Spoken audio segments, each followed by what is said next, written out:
Governor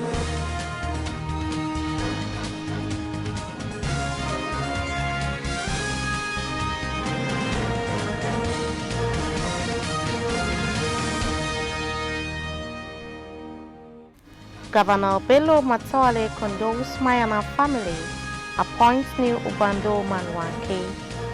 Federal government to establish textile industry in Katsina State.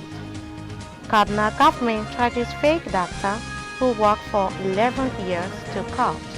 On business, Security and Exchange Commission assures Dantata success subscribers of claim settlement.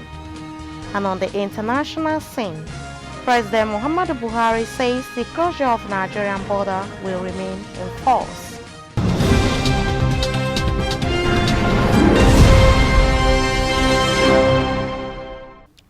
Welcome to Standard Voice Television News. I am Musa Joy Onyoza. Now the news in full. Governor Bello Matawalle of Zamfara State has condoled the family of the district head of Wanke Alhaji Abdul Qadri Mayana, who passed away last week just as he announced the appointment of Alhaji Rabiu Isa Mayana as the new Ubando Man Wanke. While condoling the family in Gusau, Governor Bello Matawalle extolled the virtues of the deceased, where he described him as upright in character when he lived and a just and exemplary leader to the younger generation. Governor Matawalle prayed to Allah to forgive his soul of all his mistakes and urged his family to have the fortitude to bear the irreparable loss. The deceased, who died at the age of 71 on Friday, 14th of February 2020, ruled for 17 years and left behind 3 wives and 17 children. The newly appointed Ubando Manwanke Alhaji Rabiu Isa Mayana, who was born in 1952 and has worked as a classroom teacher, a primary school headmaster, and later on education supervisor. He rose to the level of a director at the local government level when he retired in 2010. He is married with children. Governor Aminu Waziri Tambuwal of Sokoto State has applauded the democratic credentials of his political ally of 17 years standing Alhaji Kawu Sumaila.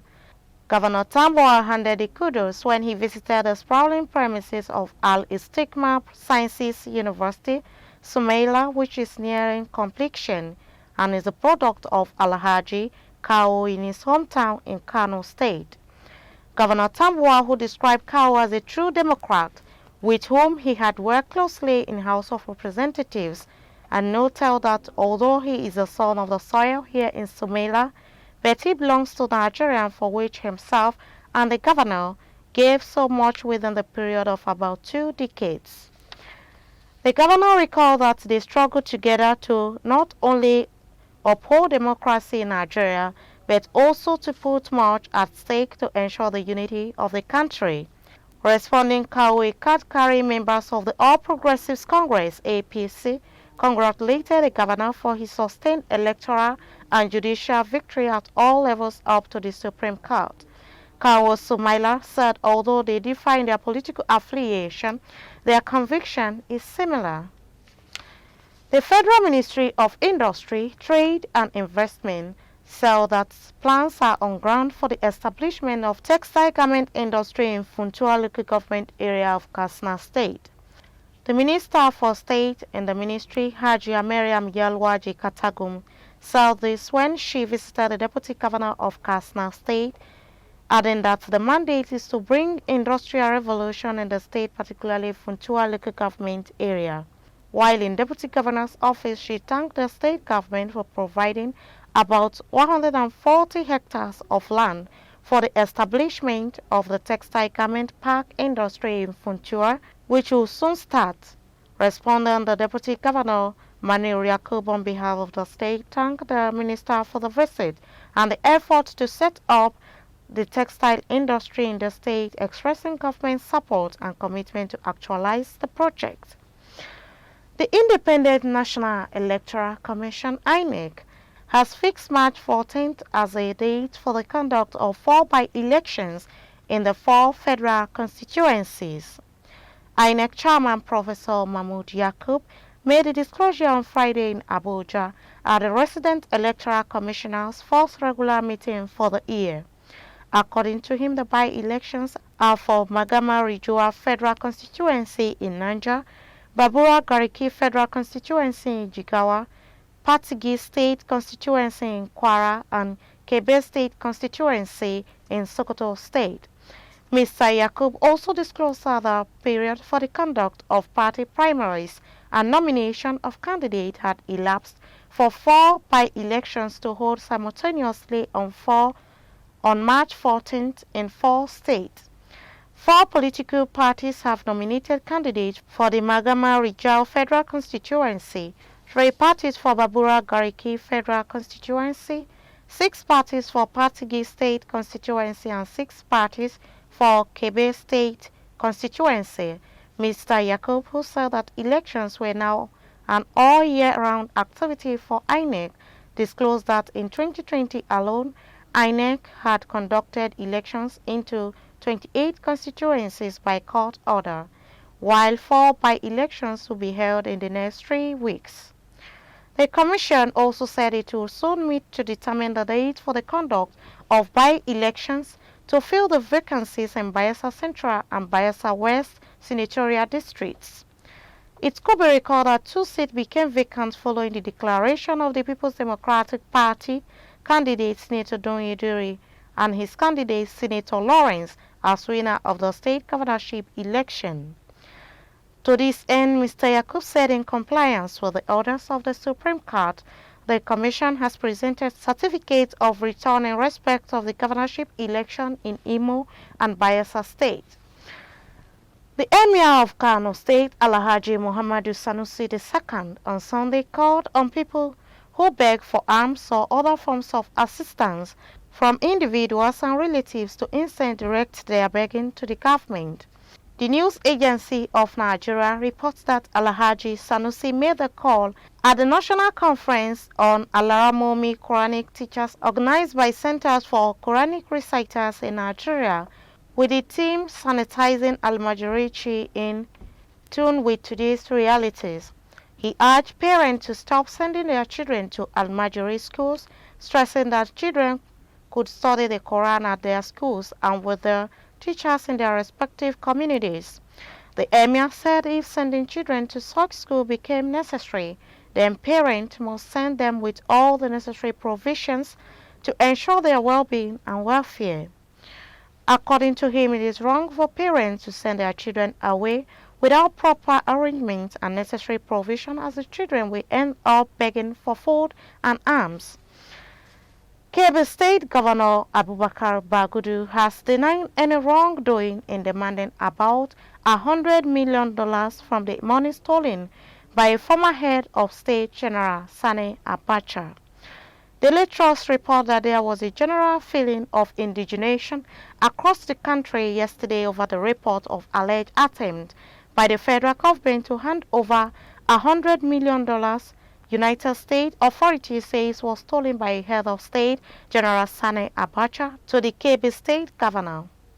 A Bloomberg report said a commitment by Nigerians to transfer the funds to Governor Bagudu appeared to undermine President Muhammadu Buhari's pledge to check corruption in the country.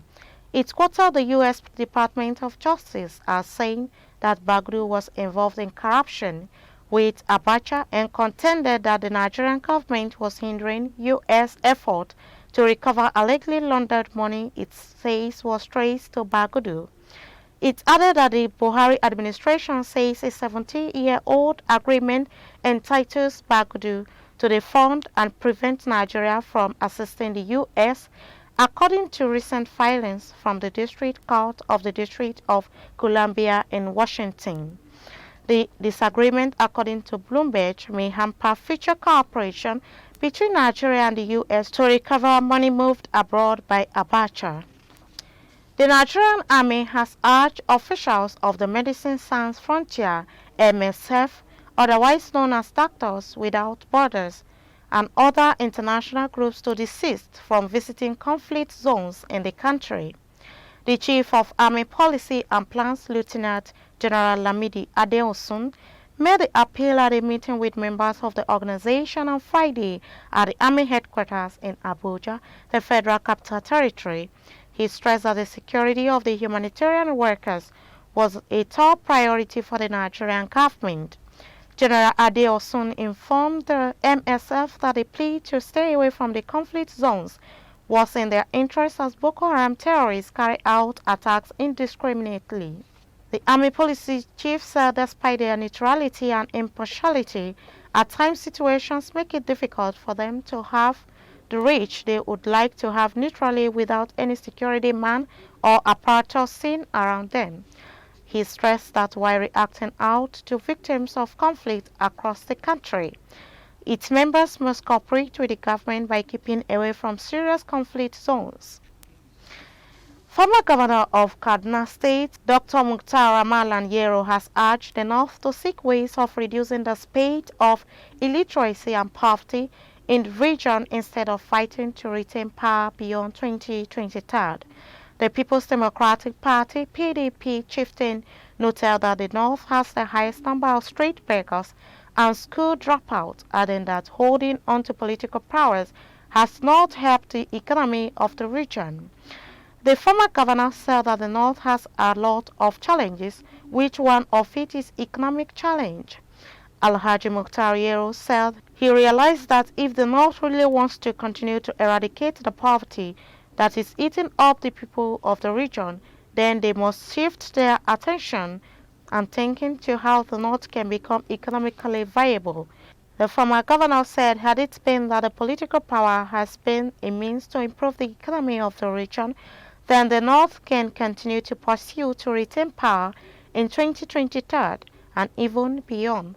But looking at the prevailing situation with North holding power, we can ask ourselves, is the North empowered economically?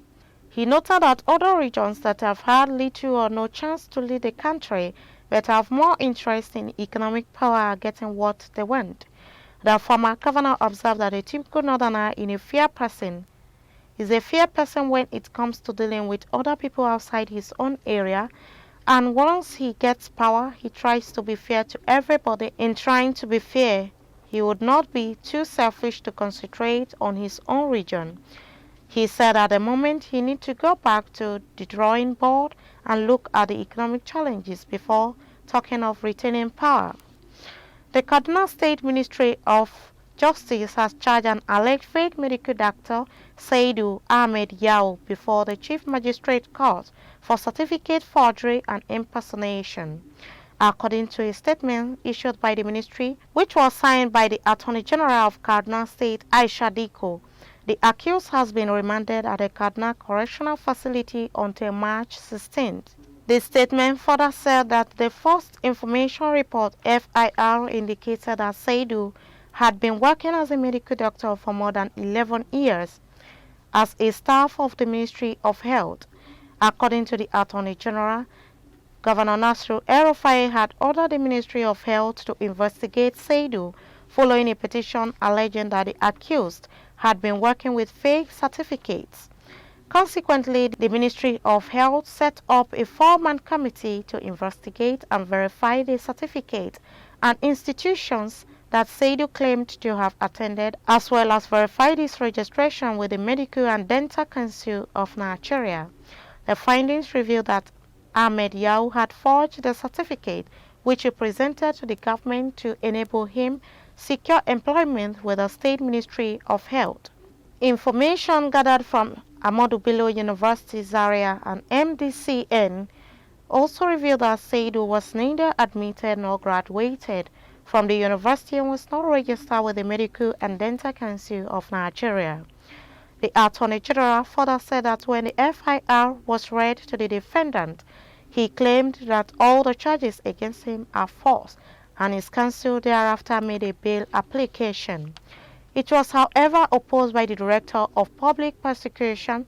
According to the DPP, the allegations against him are very weighty, and the exceptional circumstances for admitting such offenders to bail have not been complied with in line with Section 174 of the Kaduna State Administration of Justice Law 2017. The director then requested for a date for further mention in order to enable him to conclude investigation on the matter. The court adjourned the matter to March 16th. Socio-Economic Rights and Accountability Project (SIRAP) and 192 concerned Nigerians have filed a lawsuit asking the Federal High Court in Abuja to restrain and stop Speaker of the House of Representatives Femi Gbajabiamila and all members of the House from spending an estimated 5.04 billion naira to buy 400 exotic cars for principal officers and members. SIRAP is also seeking a court order to restrain and stop the National Assembly Service Commission from releasing any public funds to the House of Representatives to buy 400 Toyota Camry 2020 model cars estimated to cost $35,130 each until an impact assessment of the spending on access to public services and goods like education, security, health, and clean water is carried out. It could be recalled that the House of Representatives, during an executive session held on 5th February 2020, reportedly passed a resolution that 400 Toyota Camry 2020 cars be purchased as official vehicles for 360 members and other persons, including top management staff, chief of staff, to the two presiding officers, as well as some of their special advisors and assistants. In the suit filed last Friday on behalf of SIRAP and the concerned Nigerians by their lawyers Kolawole Oluwadare and Opeyemi Owolabi, stated that Nigerians have a right to honest and faithful performance by their public officials, including lawmakers, as public officials owe a judiciary duty to the general citizenry. All those who hold the strings of political power and power over spending of Nigerians' commonwealth have a duty to answer for their conduct when called upon to do so by Nigerians. In a statement on Sunday by Oluwore, who is also Deputy Director of SIRAP, the plaintiffs also maintain that it is illegal and unconstitutional for members of the House of Representatives to choose to buy expensive and exotic cars while encouraging Nigerians to tighten their belts and to patronize Nigerians' brands. It is also illegal for members to reject cheaper and equally reliable options. We'll be right back after this short commercial break. Stay tuned.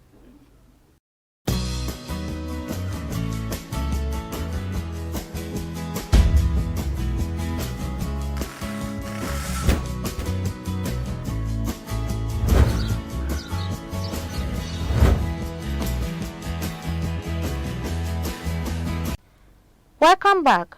On business, Jamima Samuel has more detail.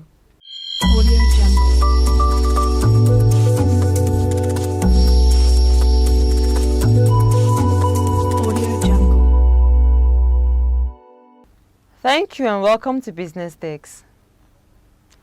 The Security and Exchange Commission (SEC) has assured subscribers of the defunct Dantata Success and Profitable Company (DSPC) that it is discussing with all parties with a view of settling their claims. A statement by Mrs. Ife Ebelo, Head Corporate Communication of SEC in Abuja on Sunday, said the verification has been completed and the Commission was discussing with trustees and the management of DSPC. Mrs. Ebelo urged members of the public who subscribed to the scheme to be calm as all efforts were being made to resolve the matter. The Commission remains committed to its core mandate of protecting investors and assures the public that it shall perform this function in line with extant security legislation. Information about registered entities and investment scheme approved by the Commission can be found on its website or at any of the Commission's office. She said further information on progress being made will be communicated to the public.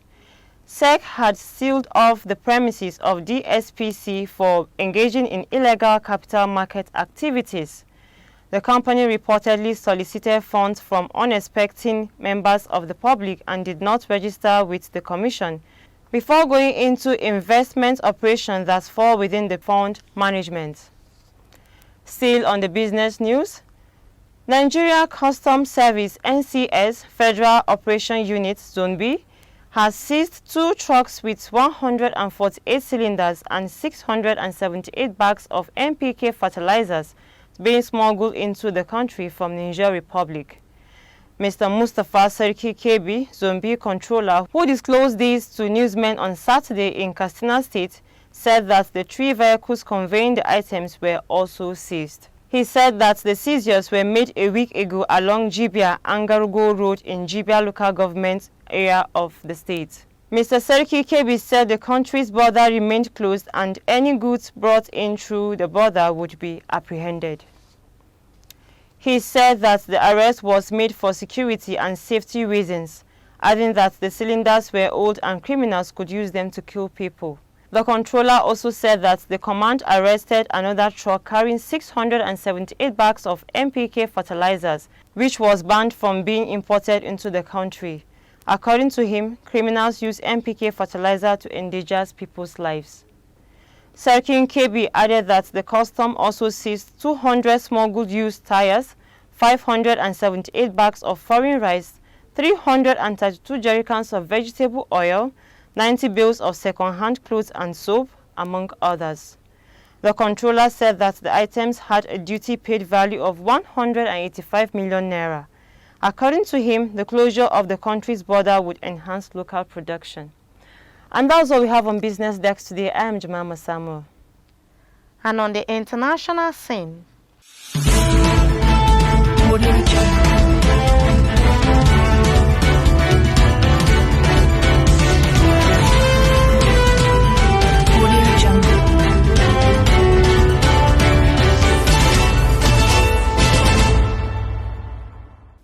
the President, Major General Muhammadu Buhari, retired, said on Friday that the partial closure of Nigeria's land border will remain in force. He called on neighboring countries affected negatively by the policy to be patient until the report of the tripartite committee made up of Nigeria, Benin and Niger Republic was ready. President Buhari spoke in Abuja when he received the President of Burkina Faso, Mr. Roch Marc Christian Kabor, at the presidential villa. He stated that Nigeria's next action would be determined by the content of the report on intervention by the Economic Community of West African States. The Burkinabé leader heads the committee. President Buhari explained that security was a major reason Nigeria shut the borders. He said the major problem is security and the inflows of weapons, ammunition and drugs. He said the government had witnessed a decline in banditry using such weapons since the partial closure of the borders, adding that farmers are now able to sell their rice since the stoppage of the inflow of foreign rice usually dumped in the country. The president told Kabor that his regime was not unaware of the concerns raised by Nigeria's neighbors over the border closure and was doing everything possible to take the next step. The Burkinabé leader earlier urged President Buhari to reconsider his stance on the policy, saying that the committee he headed had looked into some of the issues Nigeria raised. That has been the news from Standard Voice Television. To end the news, a quick look at the major headlines. Governor Bello Matawalle condoles Mayana's family, appoints new Ubando man 1K. Federal government to establish textile industry in Katsina. Kaduna government charges fake doctor who worked for 11 years to court. On business, Security and Exchange Commission assures Dantata success subscribers of claims settlement. And on the international scene, President Muhammadu Buhari says the closure of Nigerian border will remain in force. That's the news on behalf of the editorial crew and the head of News and Current Affairs Department, Alhaji Ibrahim Garobatunel. I still remain Musa Joy Onyoza. Stay tuned.